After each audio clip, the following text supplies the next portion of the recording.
আজ আমরা আসছিলাম সেই বগুড়া জেলার শেষে নন্দীগ্রাম থানায়। বিগত প্রায় দেখছি আশেপাশে 50-60 জন লোক সেই সকাল 9টা থেকে জমি পরিমাপ শুরু করছিলাম। আমি একটা ছোট্ট মানুষ, বাংলাদেশের সব প্রান্তে যাই, কোর্ট কমিশনের লাইসেন্স প্রাপ্ত। যাই হোক, আমাদের ভিডিও দেখে আমার এক বড় ভাই সরাপন্ন হয় আমাদের, সেই ব্যক্তিতে আসা। শুরু থেকে চিন্তা ভাবনা আমার ছিল যে উভয় পক্ষকে সঠিক একটি পরিমাপ করে সমাধান করে দেওয়ার জন্য। আল্লাহর রহমতে আলহামদুলিল্লাহ পারছি অনেক কষ্টে। বিগত দেখা যাচ্ছে প্রায় 7টা বেজে গেল, 8টা বেজে যাচ্ছে রাত, তারপরে শেষ বৈঠকে আলহামদুলিল্লাহ সমাধান হয়েছে। বিপক্ষ পার্টি মানে নিছে, বাদী বিবাদী উভয় মানে নিছে আমাদের থেকে।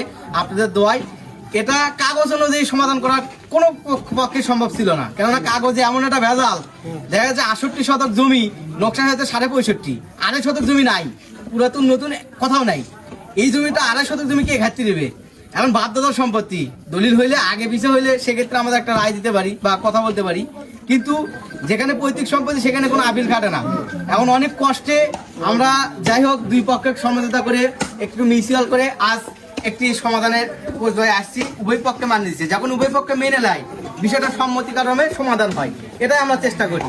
আর আমাদের সাথে যিনি ছিলেন আমাদের ওয়ার্ড নাকি সাবেক মেম্বার, 6 নম্বর ওয়ার্ডের সাবেক মেম্বার সাহেব, এত ভালো মনের মানুষ। উনি না থাকলে আমি মনে হয় না আল্লাহর তরফ থেকে উনি এখানে আল্লাহ পাঠিয়েছে।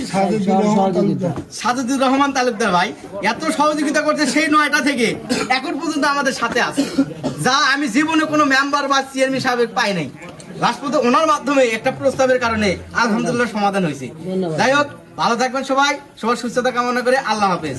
ধন্যবাদ আপনাদেরকে, অসংখ্য ধন্যবাদ। আমাদের পেজ আছে বগুড়া জেলা ডিজিটাল ভূমি।